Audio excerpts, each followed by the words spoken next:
Meu nome é Sara Almeida, e o momento mais humilhante da minha vida aconteceu menos de 12 horas depois que voltei para casa do Afeganistão. Eu havia imaginado meu retorno muitas vezes ao longo dos anos. Em algumas versões, meu pai ainda estava vivo esperando com aquele meio sorriso sem graça que ele usava sempre que as emoções o deixavam desconfortável. Em outras, eu chegava em silêncio, o abraçava uma vez e seguíamos em frente, como se nada dramático tivesse acontecido. Meu pai não era um homem sentimental, nem eu. A realidade como se viu foi mais fria.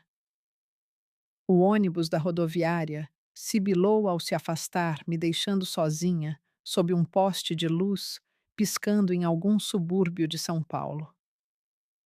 A chuva martelava o asfalto com uma violência que borrava tudo além de alguns metros. Minha mochila de lona pesava no meu ombro. A alça da minha velha mochila militar, poída desbotada, teimosamente confiável, pressionava minha clavícula. 10 anos. 10 anos de missões, areia, poeira, calor, barulho. 10 anos aprendendo a funcionar em lugares onde nada era estável, exceto a disciplina.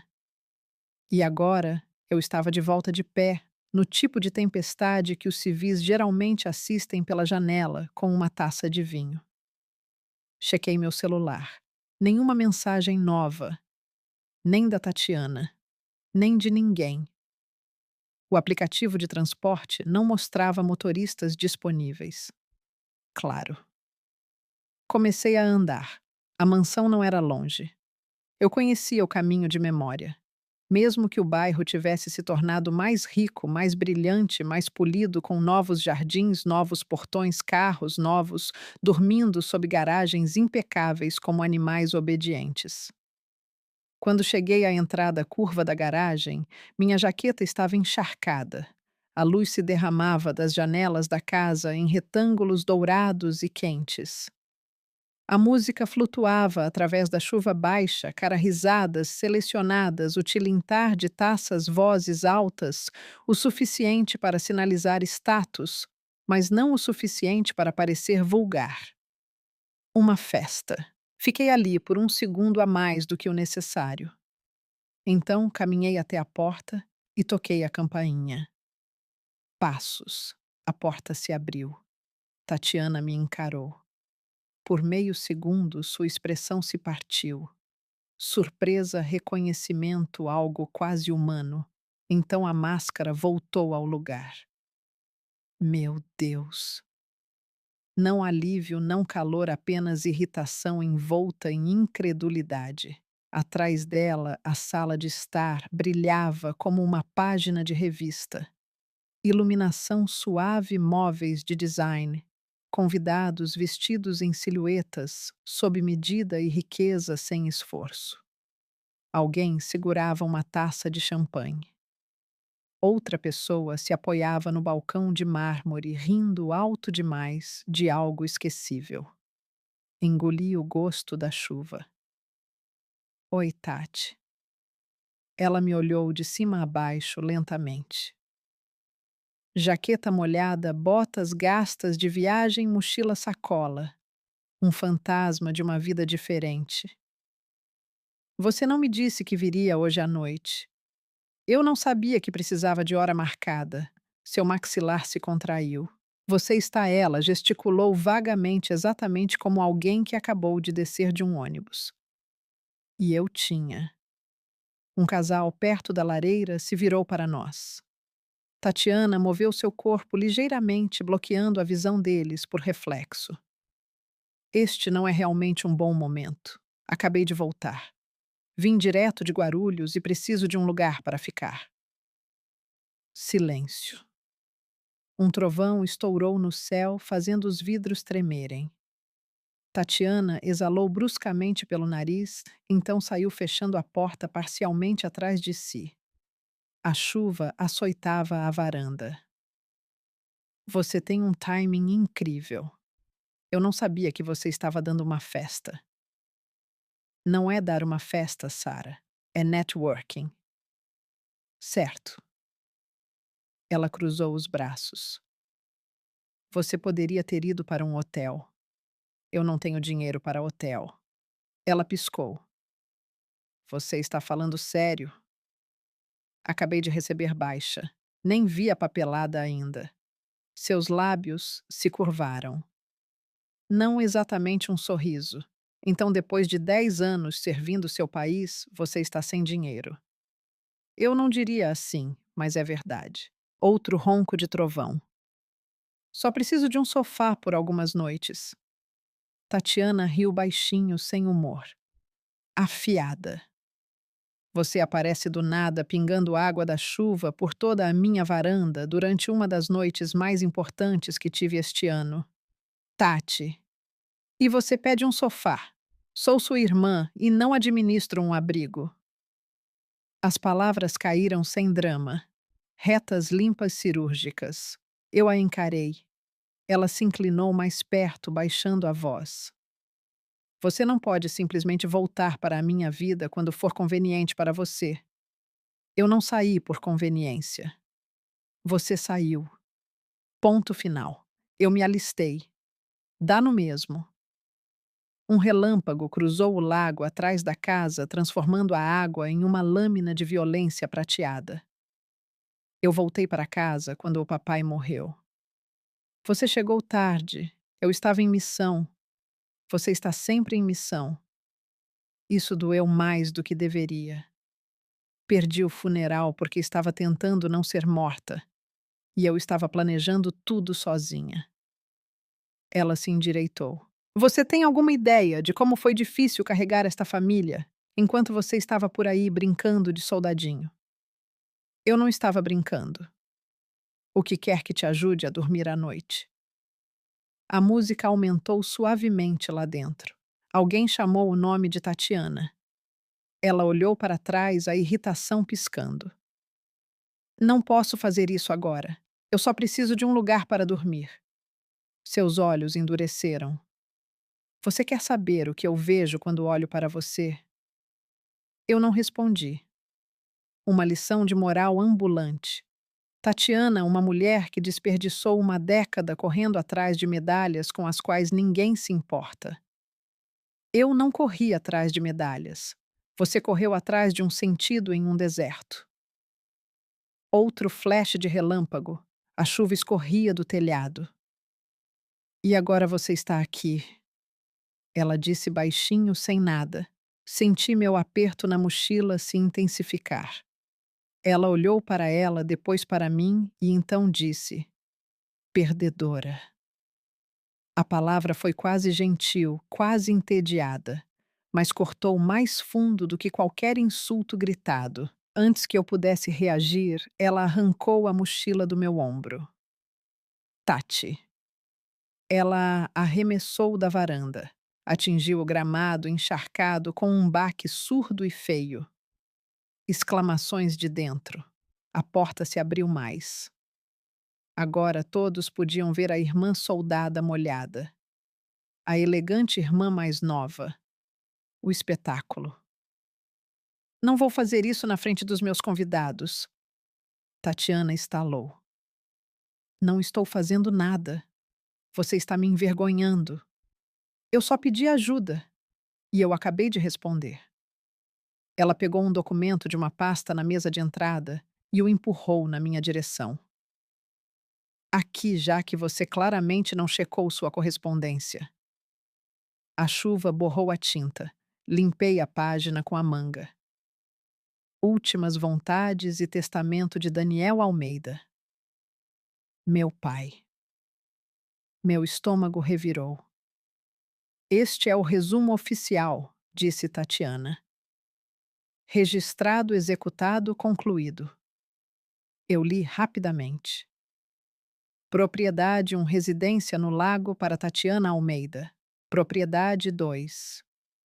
Posto de gasolina Almeida para Sara Almeida. Isso não é. É exatamente o que é. Ele não faria isso. Ele fez. Preciso falar com o advogado. Você pode ligar para ele amanhã. Eu deveria estar lá quando o papai tomou as decisões. Ela inclinou a cabeça. Engraçado como isso funciona. Eu olhei para cima. Tati, ela recuou para dentro. Então ela disse alto o suficiente para todos ouvirem: Sinto muito, mas você não pode ficar aqui. E então ela fechou a porta. Trancou. Fiquei ali na tempestade, encarando meu próprio reflexo na madeira polida. Atrás do vidro, as conversas recomeçaram. Mais baixas, agora curiosas, distantes. Peguei minha mochila, desci a entrada da garagem, não olhei para trás, porque soldados aprendem algo cedo. Dignidade, às vezes, é apenas a decisão de continuar em frente. Cheguei ao posto Almeida pouco depois da meia-noite. A placa estava enferrujada, as luzes mortas há muito tempo. A chuva pingava por uma fenda no toldo. Lá dentro, o ar cheirava a metal frio, óleo velho e abandono. Minha herança, a mensagem final do meu pai. Coloquei minha bolsa no chão, fiquei no escuro, ouvindo a tempestade, sem saber ainda que debaixo dos meus pés tudo estava prestes a mudar. A tempestade não diminuiu, ela se instalou. O vento pressionava a velha estrutura como algo vivo, sacudindo metais soltos, assobiando por frestas que não recebiam manutenção há anos. O posto Almeida parecia pior por dentro do que da estrada. Manchas de água riscavam o teto. O azulejo atrás do balcão estava rachado em padrões de teia de aranha. A poeira se agarrava a cada superfície plana espessa o suficiente para registrar a história da negligência. Tranquei a porta por hábito, não por medo, apenas treinamento. O facho da minha lanterna deslizou por prateleiras abastecidas com relíquias, frascos de óleo de motor, vencidos mapas amarelados, um suporte desbotado de limpadores de para-brisa que nenhum carro moderno aceitaria. A caixa registradora estava aberta vazia como uma boca no meio de uma frase. Joguei minha mochila ao lado do balcão. Por um momento, o esgotamento me atingiu de uma vez. O tipo que chega depois que a adrenalina desaparece.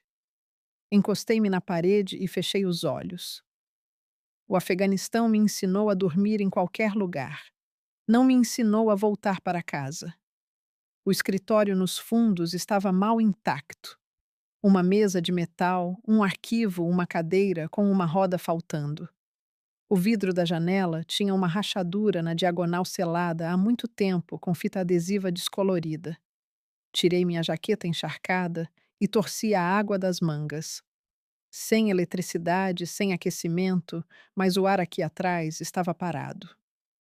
Abri minha mochila e fiz um inventário. Tudo o que eu possuía agora cabia em 2 bolsas, roupas, documentos. Alguns itens pessoais que carreguei por continentes, porque jogá-los fora parecia apagar a prova de que eu existi antes do exército. Encontrei um moletom seco, me troquei rapidamente. Meus movimentos eram automáticos, eficientes, quase desapegados. Porque se eu me permitisse pensar em Tatiana, no meu pai, na palavra perdedora, não tinha certeza do que viria à tona. O depósito era maior do que eu esperava. Chão de concreto, prateleiras enferrujadas, caixotes empilhados, tambores cobertos de poeira, rotulados décadas atrás, com uma caligrafia que não pertencia a mais ninguém vivo. O cheiro era pesado óleo borracha, produtos químicos velhos, ar viciado selado por muito tempo. Movi um caixote, depois outro, procurando por algo útil. Cobertores lonas, algo macio o suficiente para deitar. Foi quando notei o chão. Uma seção retangular perto da parede do fundo parecia errada. Não óbvia, mas diferente. Mais limpa nas bordas. A poeira havia sido perturbada uma vez há muito tempo e depois se assentou novamente. Agachei-me e passei os dedos pela fresta. Madeira, não concreto. Um alçapão. Meu pulso acelerou. Sentei-me nos calcanhares, encarei-o, porque nada neste lugar sugeria compartimentos secretos ou revelações dramáticas. Isso não era um filme de espionagem. Era um posto de gasolina falido nos arredores de São Paulo, abandonado pelo progresso e pela memória. Ainda assim, meu pai tinha sido um homem meticuloso, quieto, observador. Ele consertava coisas que ninguém mais notava que estavam quebradas. Lentamente arrastei os tambores de óleo para o lado. Eram mais leves do que pareciam vazios. O alçapão tinha uma alça embutida quase invisível sob a sujeira. Limpei-a com a manga. Hesitei e então puxei. As dobradiças rangeram suavemente, não alto, mas o suficiente para ecoar na escuridão oca. Uma lufada de ar mais frio e seco subiu de baixo. O facho da minha lanterna cortou a abertura. Escadas estreitas levando para baixo. Minha respiração parou por meio segundo. Treinamento de novo. Escanear. Ouvir. Cheirar. Nenhum perigo imediato. Nenhum vazamento de gás. Nenhum movimento. Desci lentamente. O porão não era um porão. Era um cofre de intenções. Seco selado. Preservado. Prateleiras de metal revestiam as paredes organizadas com uma precisão que fez minha garganta apertar instantaneamente. Caixas rotuladas por ano. Fichários. Maletas de equipamentos. Um pequeno desumidificador estava silencioso no canto morto há muito tempo, mas evidência de que alguém um dia se importou profundamente em manter este espaço. Meu pai. Não havia dúvida. Entrei completamente e fechei o alçapão acima de mim, e pela primeira vez desde o meu retorno senti algo próximo ao choque. As prateleiras continham décadas de papéis, registros fiscais, documentos de propriedade, registros de manutenção, recibos, apólices de seguro. Mas não apenas para o posto Almeida, para tudo. A Casa do Lago, veículos, contas e mais fundo ainda. Manuais técnicos, diagramas de engenharia, esquemas de comunicação. Abri um fichário. A caligrafia do meu pai me encarou. Limpa, controlada, sem emoção. Notas de projeto, sistemas de telecomunicações. Outro fichário. Trabalho contratado. Infraestrutura de comunicações federais. Eu pisquei. Meu pai nunca havia falado muito sobre sua carreira. Consultoria, trabalho técnico, nada interessante. Era o que ele sempre dizia. Mas esses não eram trabalhos freelance casuais.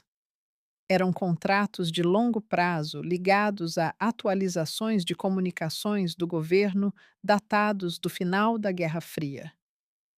Não espionagem, não fantasia de capa e espada. Algo mais crível, mais brasileiro. Um prestador de serviços civil com autorização de segurança. Um homem de confiança com sistemas não segredos. Na prateleira central, havia um cofre à prova de fogo diferente dos outros. Deliberado. Meu nome estava escrito no topo. Sara. Meu peito apertou dolorosamente. Abri com os dedos trêmulos. Dentro um envelope selado, um diário de couro, um conjunto de cópias autenticadas de documentos legais e uma pasta marcada como instruções do fundo fiduciário. Encarei o envelope. A caligrafia do meu pai novamente. Eu o abri. Sara, se você está lendo isso, então, fez exatamente o que eu acreditava que faria. Você voltou para o lugar do qual todos os outros se afastariam. Engoli em seco. Devo a você uma honestidade que não lhe dei enquanto estava vivo. Não porque não confiava em você, mas porque o tempo importa. Meus olhos ficaram turvos, não de lágrimas, de exaustão colidindo com uma emoção para a qual eu não estava preparada. O posto de gasolina nunca foi um castigo. Foi um teste de caráter que eu acreditava que apenas uma das minhas filhas poderia passar. Parei de respirar por um momento. O valor raramente está onde as pessoas apontam primeiro. Baixei a carta, lentamente abri a pasta. Os documentos do fundo eram legítimos, não riqueza de fantasia, não milhões absurdos, mas substanciais o suficiente para mudar uma vida. Fundos condicionais, cuidadosamente estruturados, designados para a proteção legal dos ativos do espólio restauração ou venda do posto Almeida. Estabilização pessoal durante a transição, iniciativas comunitárias ou relacionadas a veteranos. Meu pai não havia escondido dinheiro. Ele havia escondido o poder de barganha. Abaixo dos documentos havia outro arquivo com uma aba manuscrita, Notas Pessoais Tatiana. Meu pulso latejou. Eu o abri. Não acusações, não amargura, observações, datas, incidentes, menções de pressão, isolamento, mudanças de comportamento durante a doença final do meu pai. Uma última anotação. Não tenho certeza se Tatiana entende a diferença entre vencer e tomar. Fechei o arquivo lentamente, a mente acelerada agora. Peças se alinhando, não vingança. Ainda não, mas clareza. Lá em cima, a tempestade ainda rugia. Mas aqui embaixo, pela primeira vez desde meu retorno, eu entendi algo vital. Meu pai não me deixou ruínas. Ele me deixou uma posição estratégica. E Tatiana, quer soubesse ou não, estava em um terreno muito menos estável do que acreditava. Eu não confrontei Tatiana na manhã seguinte ou na semana seguinte. A vingança nascida da humilhação é barulhenta, impulsiva, desleixada. Eu já tinha visto o suficiente disso na minha vida em campos de batalha, em quartéis e em famílias desestruturadas. A emoção torna as pessoas imprudentes. A imprudência deixa evidências. Meu pai não me criou para ser imprudente. A tempestade passou em algum momento antes do amanhecer. Pela manhã, o estado de São Paulo parecia enganosamente pacífico. O asfalto molhado brilhava sob a luz pálida do inverno. O ar estava fresco, limpo, indiferente ao que havia acontecido na noite anterior.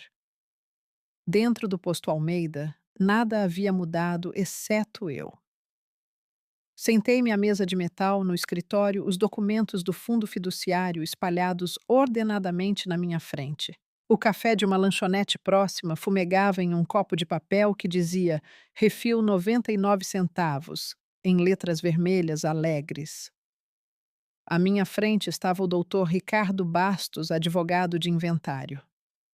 Meados dos 50 anos, terno conservador, voz treinada para permanecer neutra mesmo ao absorver informações capazes de detonar uma família. Ele folheou as cópias autenticadas que eu havia tirado do cofre. Sua testa franziu ligeiramente, depois mais profundamente. Estas não foram incluídas no processo do espólio, notei. Ele tirou os óculos, esfregou a ponte do nariz. Onde exatamente você disse que encontrou isso? Em uma área de armazenamento selada sob o posto de gasolina. Uma pausa. Alguém mais tinha acesso. Não recentemente. Ele me estudou por um longo segundo. Você entende o que isso implica, sim, e você esperou para apresentar isso. Eu queria entender primeiro. Algo como um respeito relutante brilhou em seu rosto. 2 dias depois, Dr. Bastos me conectou com uma contadora forense, Margarida Klein. Precisa eficiente o tipo de profissional que falava em números limpos em vez de especulações emocionais. Ela solicitou todas as divulgações financeiras ligadas à propriedade do lago: dívidas pendentes, linhas de crédito, contas comerciais ligadas a Tatiana. O que retornou pintou um quadro que eu não esperava, mas que meu pai claramente previra. Tatiana não era rica. Ela estava se mantendo à tona por um fio. Hipoteca perto do valor máximo. Refinanciamento 2 vezes. Linhas de crédito estendidas agressivamente. Receita de negócios inconsistente, forte visibilidade, fraca liquidez. Um estilo de vida de luxo mantido através de alavancagem, não de propriedade. Margarida tocou em uma seção destacada. Ela só é solvente se nada desestabilizar sua imagem ou fluxos de renda. E se algo acontecer, ela desmorona rapidamente.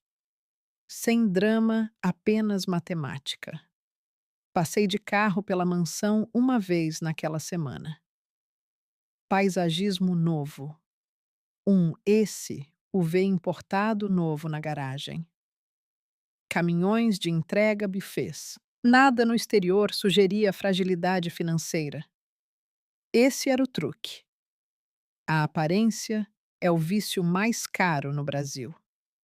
De volta ao posto Almeida, comecei a trabalhar. Não simbolicamente, literalmente.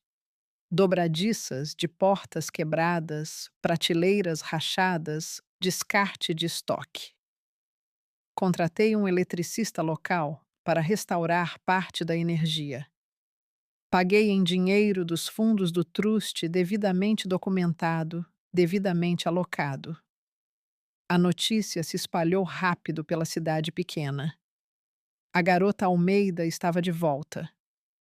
A soldada morando no posto de gasolina, consertando-o. A maioria das pessoas não fazia perguntas. Cidades do interior de São Paulo têm uma etiqueta particular, curiosidade sem intrusão.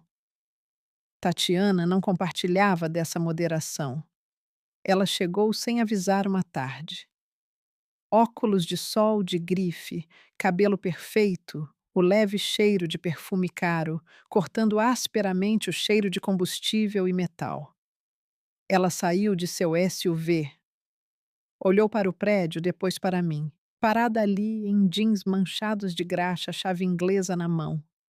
Seu sorriso era lento e letal. Bem, isso é trágico. Eu não respondi. Ela se aproximou, os saltos estalando no concreto. Quer dizer, eu imaginei que você já teria ido embora. Estou ocupada. Com o quê? Reconstruindo o século XX. Apertei um parafuso em silêncio. Ela me circulou como um predador entediado. Você está realmente fazendo isso, sim. Morando aqui por enquanto. Ela riu baixinho.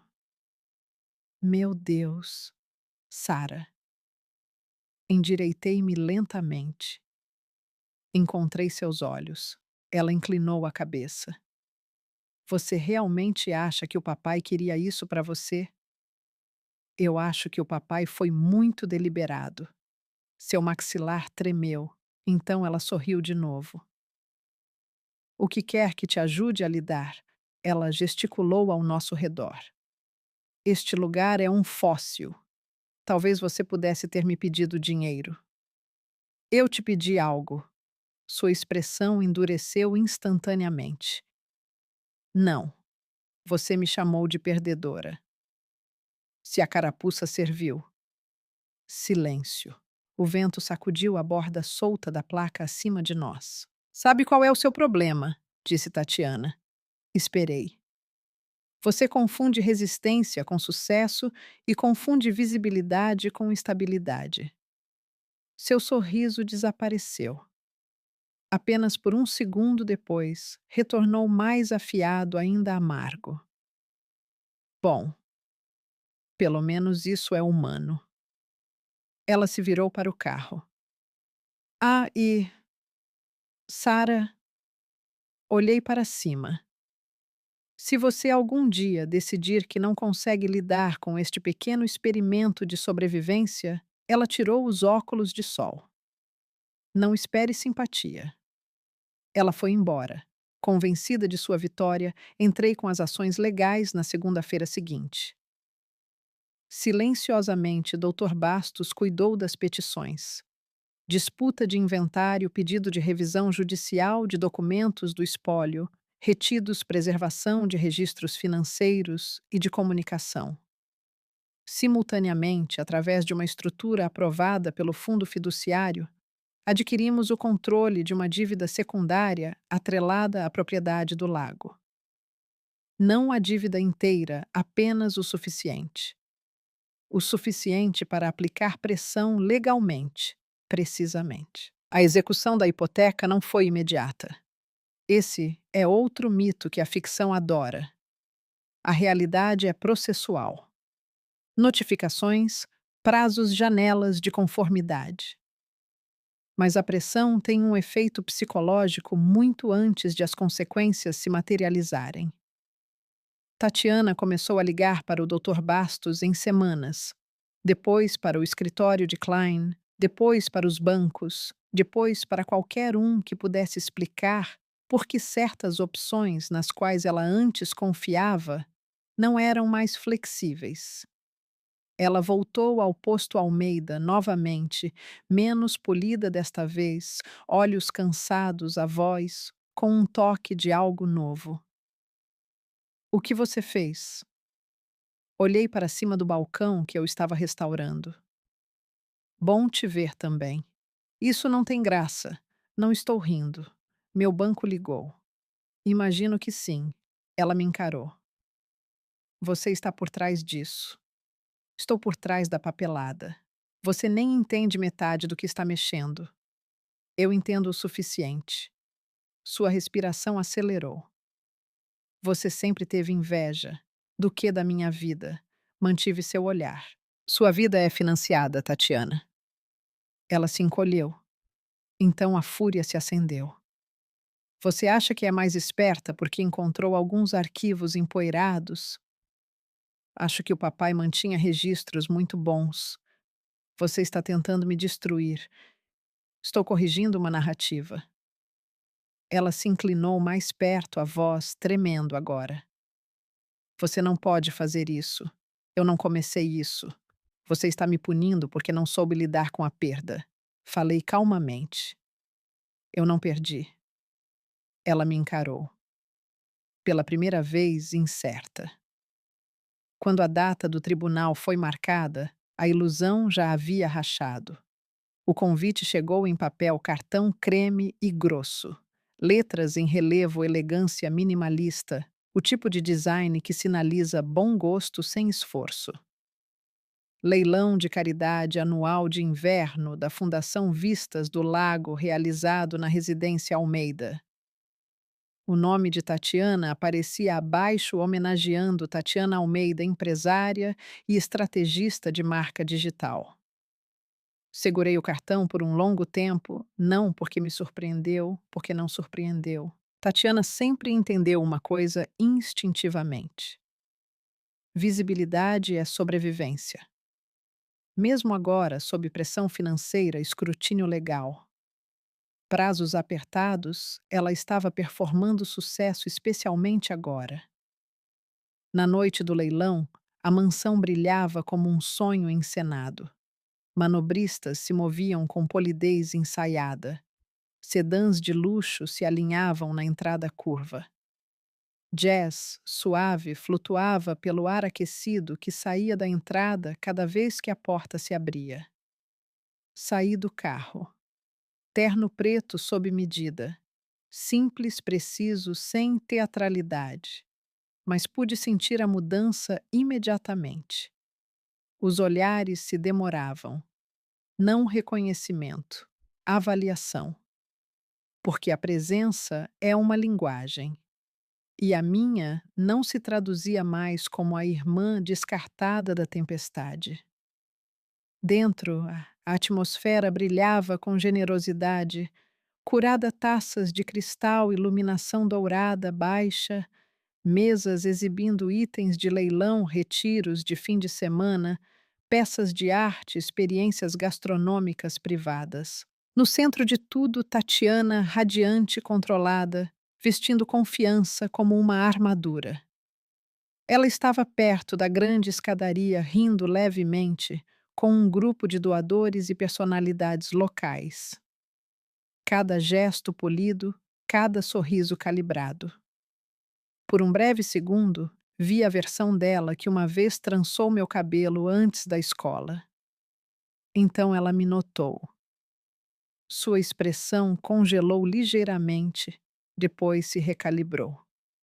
Um sorriso lento apertado. Ela se desculpou do grupo e caminhou em minha direção, os saltos silenciosos contra o mármore. Bem, ela disse baixinho. Isso é inesperado. Boa noite, Tatiana. Ela examinou meu terno, minha postura, minha calma.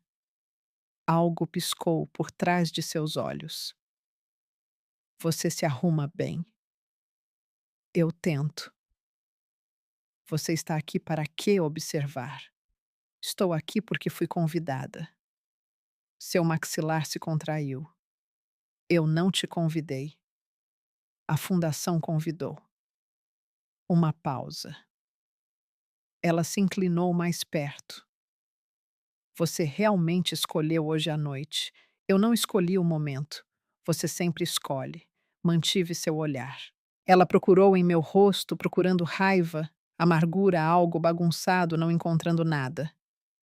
Isso a perturbou, mais do que a hostilidade jamais teria. O programa começou logo depois.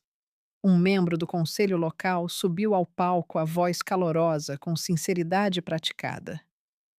Gratidão, comunidade e filantropia. Então a introdução de Tatiana. Aplausos ecoaram pela sala. Ela subiu na pequena plataforma graciosamente equilibrada e inabalável. O sucesso. Tatiana começou nunca é uma jornada solo. Eu assistia dos fundos ainda em silêncio esperando. Porque a vingança, se feita corretamente, não é uma interrupção, é uma inevitabilidade. Doutor Ricardo Bastos avançou antes que ela terminasse. Não abruptamente, não rudemente, mas com a autoridade silenciosa do procedimento legal. Um murmúrio sutil percorreu a audiência. Tatiana se virou, a irritação piscando.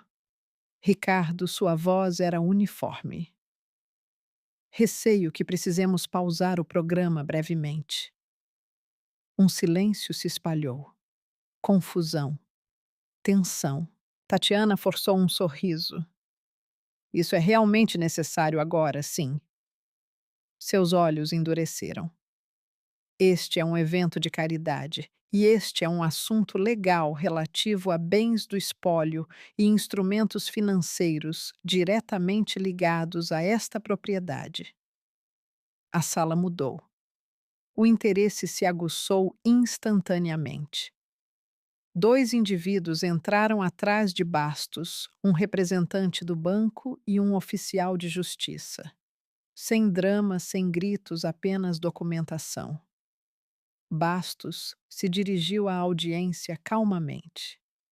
Há processos de inventário pendentes envolvendo registros do espólio retidos e divulgações financeiras. O rosto de Tatiana perdeu a cor lentamente. Isso é loucura, ela sussurrou. Ele continuou. Adicionalmente, ações de execução hipotecária foram ativadas devido a obrigações de dívida não resolvidas e declarações falsas sob revisão. Uma onda de choque percorreu a multidão. Tatiana desceu da plataforma, a voz subindo. Você não pode fazer isso aqui. Não estou fazendo nada, Tatiana. Estou aplicando o procedimento. Ela olhou para mim, finalmente, completamente a realização a atingindo como uma força física. Você, eu não me movi. O representante do banco falou em seguida. Profissional distante. Com efeito imediato, a transferência ou liquidação de ativos está restrita pendente de determinação judicial. Exclamações, sussurros celulares sutilmente levantados, porque o escândalo viaja mais rápido que a empatia. A compostura de Tatiana se despedaçou. Isso é assédio. Não Bastos respondeu baixinho. Isso é consequência. Ela se virou para os convidados. Houve um engano. Mas as pessoas já estavam se afastando. A distância se formando instintivamente. O oxigênio social evaporando. Doadores murmurando uns para os outros. Membros do conselho rígidos de desconforto. Ela se virou para mim, os olhos selvagens agora. Você fez isso comigo. Eu não fiz isso. Você está destruindo a minha vida. Estou expondo uma estrutura que já estava desmoronando. Lágrimas se formaram, mas não caíram. Você me odeia. Eu odeio o que você fez. Sua voz falhou. Eu não fiz nada de errado. Mantive seu olhar. Você trancou sua irmã para fora na tempestade na noite em que ela voltou da guerra. Silêncio pesado absoluto. Você manipulou os últimos dias de um homem moribundo. Sua respiração engasgou violentamente. Eu cuidei dele. Você o isolou. Eu o protegi. Você controlou o acesso. Eu estava lá. Sim, eu disse baixinho. Você estava. Os convidados começaram a sair rapidamente agora. Saídas educadas, se dissolvendo em retiradas urgentes, porque a reputação é contagiosa e ninguém rico arrisca a infecção. Os joelhos de Tatiana cederam. Não teatral, não encenado, apenas a gravidade reivindicando alguém cuja realidade havia mudado violentamente demais para se manter em pé. Ela se agarrou à borda de uma mesa, a voz embargada. Sara, por favor. Aproximei-me, olhei para ela, não triunfante, não cruel, mas inabalável. O poder. Eu disse calmamente. Nunca esteve nesta casa. Ela soluçou abertamente agora. Estava em quem você era sem ele. E pela primeira vez na minha vida, Tatiana não tinha mais plateia para impressionar. As pessoas assumem que a vingança termina no momento do colapso, mas não termina. O colapso é barulhento, público, espetacular. O que vem depois é mais silencioso e muito mais revelador. 3 meses após o leilão de caridade, o inverno havia se estabelecido sobre São Paulo com uma paciência firme e incolor. A neve margeava a estrada em bancos irregulares. Árvores nuas se erguiam como testemunhas despidas de opinião. O posto Almeida não parecia mais abandonado. Não impressionante, não glamouroso, mas vivo. A placa de néon havia sido consertada, não substituída, apenas restaurada. As bombas funcionavam. As janelas estavam limpas. Dentro, as prateleiras continham coisas práticas novamente: café-lanches, fluido de para-brisa, óleo de motor, que não havia vencido uma década antes. O lugar cheirava diferente agora. Menos ferrugem, mais propósito. Tatiana chegou logo após a abertura. Sem SUV, sem casaco de grife, apenas um sedã emprestado e uma hesitação que pude ver mesmo antes de ela sair. Ela ficou ao lado do carro por um longo tempo, estudando o prédio como se estivesse se aproximando de uma versão da realidade que ainda não havia aceitado totalmente. Eu estava atrás do balcão conferindo os recibos da manhã. Ela entrou lentamente. O sino acima da porta tocou um som pequeno, mas que mudou o ar instantaneamente.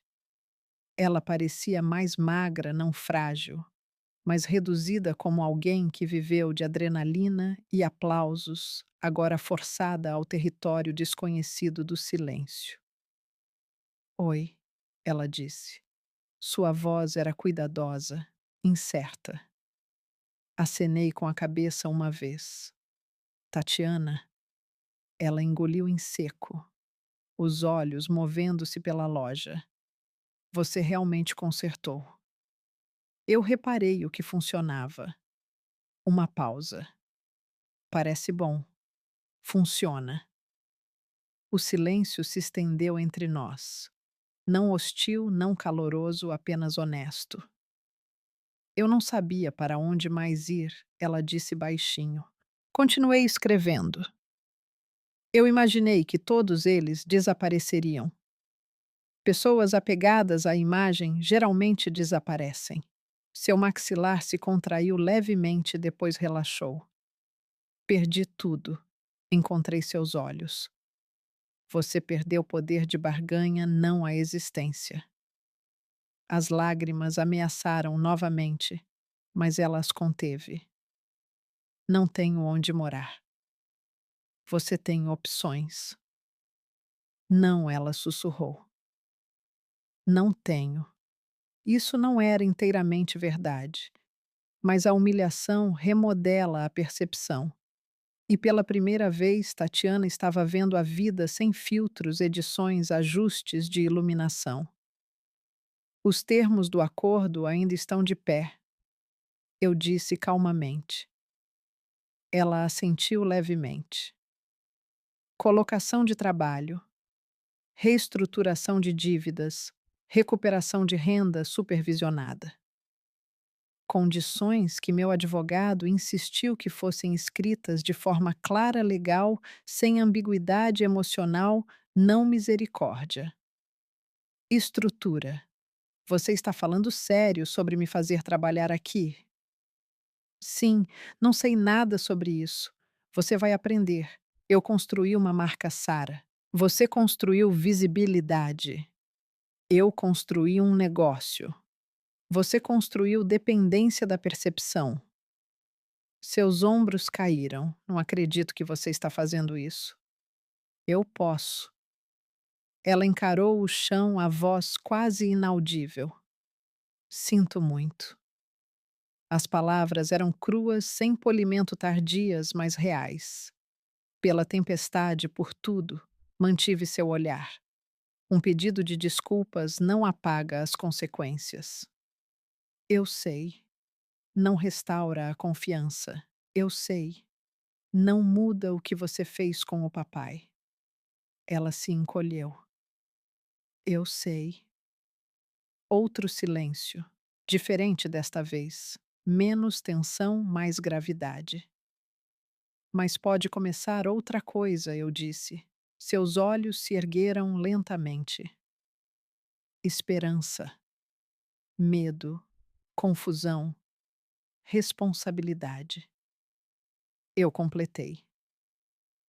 Tatiana começou naquele dia, sem discursos cerimoniais, sem reconciliação dramática, apenas uma escala de turno colada atrás do balcão.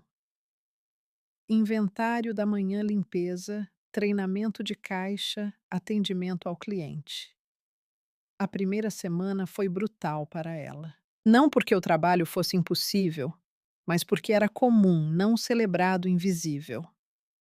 Ficar 8 horas de pé, sorrindo para estranhos que não sabiam ou se importavam quem ela costumava ser online, aprendendo a diferença entre seguidores e clientes, entre engajamento e confiança. Ela reclamou menos do que eu esperava. Desabou uma vez na sala dos fundos exausta. Chorou baixinho, onde achava que eu não podia ouvir. Eu ouvi, não comentei. Porque algumas lições só criam raízes no silêncio. Na primavera, o posto Almeida havia se tornado algo inesperado. Uma parada pequena, mas constante ao longo da estrada do interior. Caminhoneiros, moradores locais, viajantes veteranos. Eles às vezes conversavam.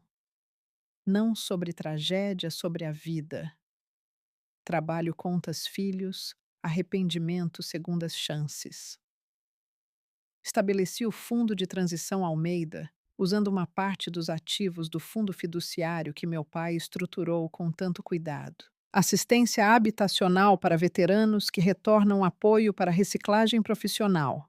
Orientação jurídica, encaminhamentos, nada grandioso, apenas estabilidade prática. Tatiana ajudava com a papelada ocasionalmente. Quieta, focada diferente, menos performance, mais presença. Uma noite sentamos do lado de fora do posto, após o fechamento. O céu se estendia claro e profundo acima de nós, estrelas espalhadas com uma indiferença que eu achava estranhamente reconfortante. Tatiana quebrou o silêncio primeiro. Eu costumava pensar que vencer significava ser invejada. Eu não respondi. Ela continuou. Eu não percebia o quão vazio isso era. O vento se movia suavemente pela grama. Eu não te destruí, eu disse finalmente. Ela balançou a cabeça. Não. Uma pausa. Eu me destruí. Sentamos ali no silêncio, não totalmente curadas, não magicamente restauradas, mas não mais inimigas. Meu pai me deixou um posto de gasolina. Sim, mas mais do que isso, ele me deixou uma escolha: tornar-me amarga ou tornar-me deliberada. A vingança, aprendi, é mais poderosa quando não consome aquele que a carrega. A justiça é mais fria, mais limpa e estranhamente mais misericordiosa. Se esta história te comoveu, te perturbou ou te lembrou de algo não resolvido em sua própria vida, reserve um momento. Reflita, compartilhe. E se você quiser ouvir mais histórias sobre resiliência, verdade e as formas silenciosas de força sobre as quais raramente falamos, inscreva-se. Porque às vezes as batalhas mais importantes acontecem depois que a tempestade termina.